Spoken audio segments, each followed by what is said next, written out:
Have you seen this? And this and this? Designers are calling it Grandpa Chic. And honestly, when I first heard that name, I rolled my eyes so hard I almost pulled a muscle, because then I started seeing it in actual projects, and I think this one might actually stick around. Here's why. I'm Blake from Built by Becker. I've been building and remodeling homes for over 15 years, which means I've seen every design trend cycle through at least twice. I've watched homeowners rip out perfectly good kitchens to chase trends that lasted about 2 years.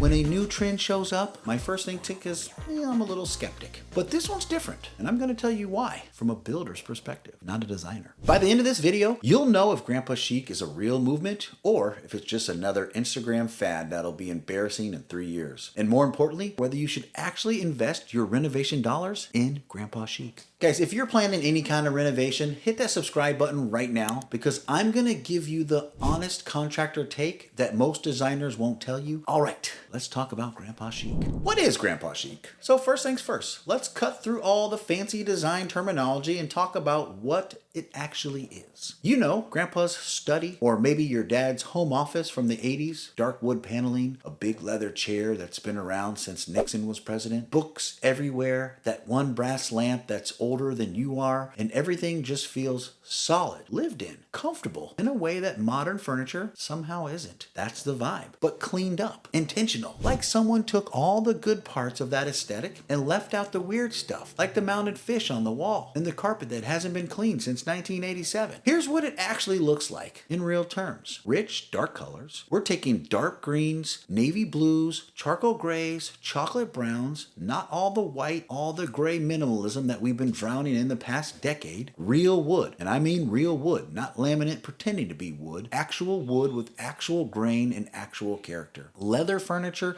that looks like leather. Not faux leather, not bonded leather that will peel off in 2 years. Real leather that gets better as it ages. Books. I know, right? Put your phone down, pick up an actual book, put it on the shelf, not just one on the coffee table, styled perfectly for an Instagram post. Real bookshelves, real books, and you might actually read them. Comfortable furniture, stuff you can actually sit in without worrying about wrinkling or getting it dirty. Deep couches, chairs with arms, ottomans you can put your feet up on. Stuff that tells a story. Whether it's actually old or just looks like it could be, things with history, or at least the appearance of history. Basically, I want my house to feel like it's been lived in for, 50 years. But I just moved in last Tuesday. Which sounds fake when I say it like that, but hear me out. It actually works. Why this one might actually last. Now, here's what I'm going to surprise you with. Because normally I see new design trend and I can immediately tell you why it's going to fail. And most trends fail for really practical reasons that designers don't think about, because they're not the ones living in the houses or maintaining them. But Grandpa Chic, this one solves real problems, and that's why I think it might stick around. Problem number one, it actually hides wear and tear. Let's talk about durability for a second. You know what happens to a white boucle couch after 2 years with kids? It looks like a crime scene. You know what happened to that dark leather couch after 2 years with kids? It looks distinguished. Gray a little bit. Rich wood tones, scratches and dings, they add character. That's not a cop-out, it's literally true. A little wear and tear on a dark walnut or mahogany just makes it look more authentic. But a scratch on that light blonde oak everyone was installing for the last 5 years, that's a tragedy. That's I need to refinish the whole floor territory. This is the first design trend in probably 10 years that's designed for people who actually live in their homes. Not people who stage their houses for Instagram and then go out and eat on the floor in the laundry room so they don't mess up anything. Now I know that seems extreme, but come on. Dark colors hide dirt. Leather ages beautifully. Real wood gets better with time. These aren't compromises. These are smart choices if you're planning to actually use your home. Number two, it works with what you already have. Here's another reason this might last. You don't have to throw everything out and start over. Remember when farmhouse style hit? Everyone had to rip out their cabinets, installing shiplap, buying all new furniture. Or when minimalism took over, suddenly everything you owned was clutter that needed to be thrown away. Grandpa Chic is the opposite. You got wood furniture from your parents that you've been hiding in the basement because it doesn't match the aesthetic. Suddenly that's a curated vintage find. You've got a leather recliner that everyone said was ugly. Now it's on trend. This style rewards keeping stuff instead of throwing it away. And in an era where everyone's talking about sustainability and reducing waste, that's not just trendy, it's actually the right thing to do. Problem number three, it's forgiving. Here's what I love about this from a design standpoint. Nothing has to match perfectly. In fact, it's better if it doesn't. Mix different wood tones, totally fine. In fact, it's encouraged. Got furniture from 3 different decades? Perfect. That's the whole point. Your house can look designed and intentional without looking like you bought everything from the same furniture catalog and had it delivered on the same Tuesday, because that's how real life works. That's not how people actually acquire furniture over time. This style embraces the reality of how homes actually come together, gradually over the years, with pieces that have meaning or function or just happen to work. Problem number 4, the materials actually last. This is a big one as a builder, and I think a designer needs to take note. Real leather with proper care that will outlive you. Solid wood furniture your grandkids can inherit. Wool rugs, these things last forever if you treat them right. Compare that to the all-white everything trend where one spill could ruin a $3,000 couch. Or a fast furniture everyone's been buying that falls apart after 3 years. The materials in Grandpa Chic aren't just aesthetically appropriate, they're smart investments. You're buying stuff once instead of replacing it every time Instagram decides on a new look. From a pure longevity standpoint, this makes sense, and that's rare for design trends. One of the easiest ways to make home feel more modern and custom is upgrading your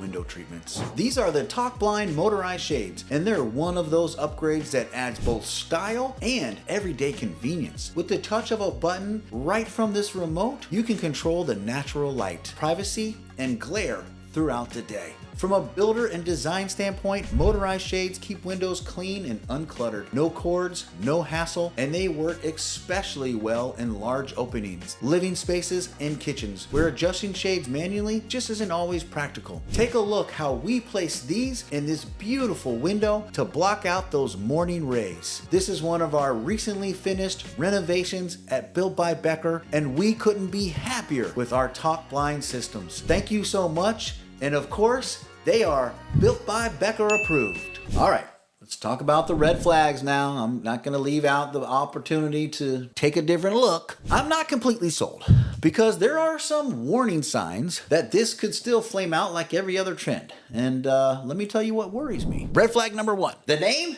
is terrible. Grandpa Chic. Come on. When you're giving something a name like that, you're basically guaranteeing that it'll be dated in a few years if it's not dated already. You know how you can tell something was designed in the early 2010s? Someone calls it industrial farmhouse. You know how you can tell something was designed in 2020? Someone calls it modern organic. Names like this are death sentences. They timestamp your house better than a calendar. The problem is, once a style gets a catchy name, it becomes a trend, and a trend ends. Always. The actual aesthetic might be timeless, but the second everyone starts giving it a name like Grandpa Chic, it's got an expiration date. Red flag number 2, people are buying fake vintage. This one drives me crazy. The whole point of style is supposed to be authentic in history, right? Things with stories, things that have been around. But what people are actually doing, they're going to Home Goods, buying new furniture, then they're artificially distressing it with an old look. They're buying vintage-inspired decor that was manufactured last month in a factory in China. If you're buying brand new leather that's been treated to look worn, you're missing the entire point. That's not vintage, that's not authentic, that's just lying. The best version of the style uses actual old things that have actual history, or it uses good quality new things that will age naturally over time and develop the real character. If you're buying pre-distressed furniture, you're not doing Grandpa Chic. You're doing I want to look like I'm doing Grandpa Chic, and well, that's another trend. Red flag number 3. It's really easy to overdo it here. There's a fine line between cozy, sophisticated study and creepy Victorian murder house. I've seen people take this too far. Every wall is dark, every room is moody,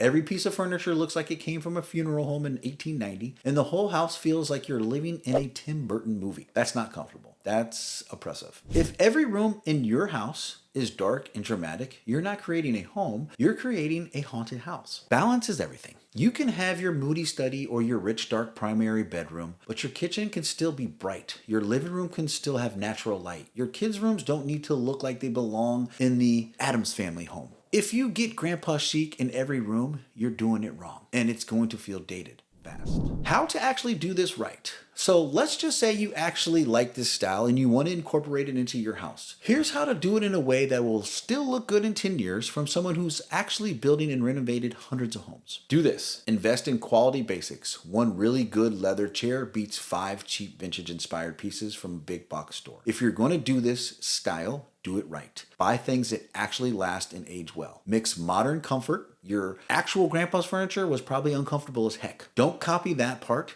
Get aesthetic, but make sure things actually feel comfortable. You should want to spend time in these rooms, not just look at them. Let them actually age. Buy good quality stuff and let it develop character naturally over time. Don't buy the pre-distressed leather or artificially aged wood. That's cheating and it looks cheesy. Balance dark with light. If you're gonna go with dark walls, you need really good lighting and probably at least one lighter colored wall or surface to keep the space from feeling like a cave. Dark colors are beautiful, but they need to be balanced. If you stick with these simple principles, you'll be good to go.